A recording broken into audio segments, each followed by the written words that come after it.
Hi! This is Shravanya from Dhruti's collections. ఈరోజైతే మీకు అసల లుక్ చూస్తేనే అర్థమైపోతుంది కదా! మంచి శారీస్ అని చెప్పి.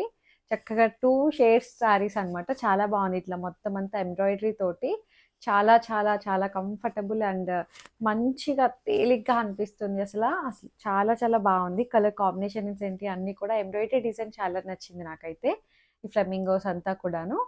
సో, ఇది ఇట్లా మనకి ఇట్లా అటాచ్ చేశారు చూసారా? బోర్డర్ అది కూడా బాగుంది. మొత్తం అంతా 2 షేడ్స్‌లో వచ్చి క్రషెడ్ టిష్యూ సారీ అనమాట. ఇందులో కలర్ కాంబినేషన్స్ కూడా చాలా బాగున్నాయి. అన్నీ ఇట్లాగే మనకి 2 షేడ్స్‌తో వస్తాయి. యెల్లో అండ్ బ్లూ అన్ని మంచి కాంబినేషన్స్ వచ్చాయి. సో, బ్లూ అండ్ పింక్ బాగుంది. డబల్ షేడ్ బడ్జెట్ రేంజ్‌లో కూడా ఉన్నాయి అన్నీ కూడా. ప్యూర్ ఫ్యాబ్రిక్ వచ్చింది. ఈ కలర్ కూడా చాలా బాగుంది. Pista green and pink. So 3700 only. Pink and peach. Pink and peach. So ఇట్లా వస్తుంది కాంబినేషన్. కట్టుకుంటే అసలు ఎంత బాగుందో చూసారా కాంబినేషన్. ఇట్లా మీకు అవుట్లుక్ మొత్తం తెలిసిపోతుంది ఎలా ఉంది అనేది. సో ఇంకా క్లియర్గా ఓపెన్ చేసి వీడియో చూడాలనుకుంటే యూట్యూబ్ ఛానల్లో ఉంటుంది. దాని లింక్ బయోలో ఉంటుంది. సో ఫాలో చేసేసేయండి. ఇన్స్టా అకౌంట్ని సబ్స్క్రైబ్ చేసేసేయండి.